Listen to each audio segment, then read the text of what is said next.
The second book is Jack and the Beanstalk in the Old West, but we wanted a big turn of the century city, sort of like a big Chicago, but it had been ruined by giants because it was a Jack and the Beanstalk story. So I thought, are there any pictures of turn of the century cities that have been destroyed? And sure enough, the big earthquake of 1804 in San Francisco, and of course, the Chicago fire.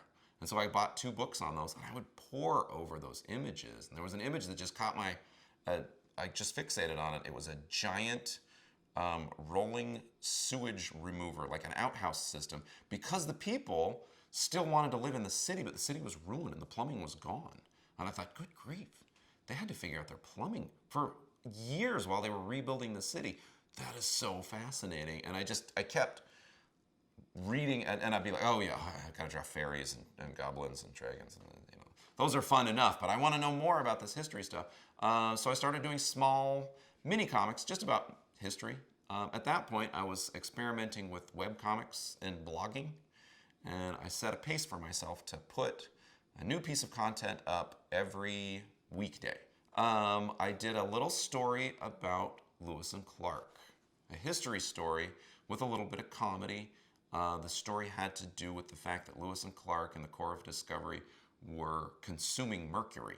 They were eating it in pill form, mercury chloride, the powdered concentrate of mercury, which of course led to them having explosive bathroom moments in the bushes, which I thought was a very funny thing. So I made a little cartoon about it, and my agent put that out into the ether, and I started getting calls on it. They said, do you want to do a graphic novel series about explorers? And I was like, oh, explorers would be neat. They said, oh, do you want to do just a standalone about Lewis and Clark? And then it just slowly turned into, do you want to do some history stories? You have this name, Nathan Hale.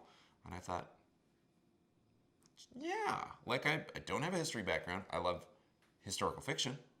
I love accuracy and reference and research and all of these things.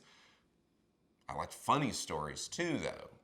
I wonder if can I make history stories, but make them really funny, and we kind of make fun of the history, make fun of the people, but we make it all accurate. And amazingly enough, the people at Abrams said, that all sounds great. Let's do it. And I started. The weird thing was I assumed there would be kids, like maybe one kid per school that was a little history nerd. And it turns out the kids are crazy for nonfiction and history right now. I got very lucky to be out at the same time as I Survived by Lauren Tarshish, and the great Who Was series by Scholastic. Kids are just eating up this nonfiction and this history. I think the fact that it's all real stuff and real stories kind of gives them a thrill. It gives me a thrill when I write it, so it's been a great time for both graphic novels and nonfiction. And to be right in the center of it all with nonfiction graphic novels makes me very excited.